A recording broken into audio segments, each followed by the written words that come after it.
అని కూడా మాట్లాడాల్సిందిగా కోరుకుంటున్నాను. ముందుగా ఇక్కడికి విచ్చేసిన మీడియా మిత్రులందరికీ ధన్యవాదాలండి. అంటే సినిమా ఇండస్ట్రీ పరిస్థితి ఏం బాలేదు. ఇండస్ట్రీ బాలేదు అంటే ముందుగా ఇక్కడ ఎఫెక్ట్ అవుతుంది ఎవరు అంటే ఒక కార్మికుడు, ప్రధాన కార్మికుడు ఎవరంటే ఒక ప్రొడ్యూసరే ప్రధాన కార్మికుడు.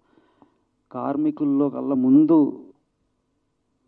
మాకేమన్నా కష్టం వచ్చిందంటే వాళ్ళు ఎవరన్నా వచ్చి మా దగ్గరికి ఇదిగో మాకు ఈ కష్టం వచ్చిందని చెప్పుకుంటున్నారు, కానీ మేము వెళ్ళి ఎవరికి చెప్పుకోవాలో మాకు అగమ్యగోచరంగా ఉన్న పరిస్థితులు ఏర్పడ్డాయి.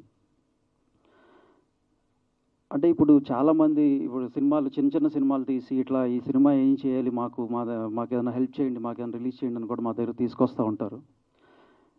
అక్కడ ప్రాబ్లం ఏమవుతుందంటే సినిమా చాలా బాగుంటుంది, కానీ అక్కడ వాళ్ళు స్పెండ్ చేసిన అమౌంట్ ఏదైతే ఉంటుందో ఆ అమౌంట్కి మనకి మార్కెట్కి అసలు ఎక్కడ పొంతన ఉండట్లేదు.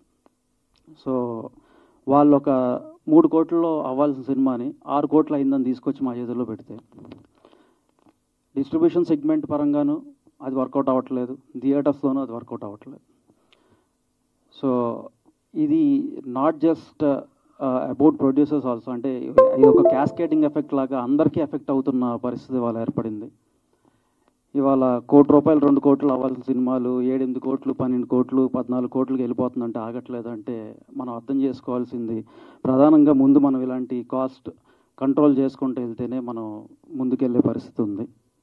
సో అంటే ప్రొడ్యూసర్ అనేవాడు ఒక తండ్రి లాంటి వాడు. ఒక తండ్రికి ఒక కష్టం వస్తే పిల్లలు నిలబడాల్సిన పరిస్థితి, కానీ వాళ్ళ పిల్లలే అటువంటి పిల్లల స్థానంలో ఉన్న వాళ్ళందరూ కూడా మీరు పోయినా పర్లేదు మేము మాత్రమే ఇక్కడ ఉండాలి అనే పరిస్థితి తీసుకొస్తే అది ఏమాత్రం సమంజసం కాదు.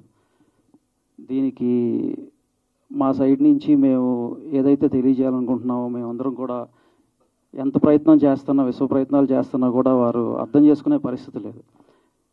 మా విన్నపం ఏంటంటే మా షూస్లోకి వచ్చి మా ప్లేస్లోకి వచ్చి ఒకసారి మమ్మల్ని అర్థం చేసుకుంటే నిజంగా మేము పడుతున్న కష్టాలు ఏంటనేది మీకు అర్థమవుతాయని మేము చెప్తున్నాం. థ్యాంక్ యూ అండి. నెక్స్ట్ బెన్నీ గారు మాట్లాడాలనుకుంటున్నాను.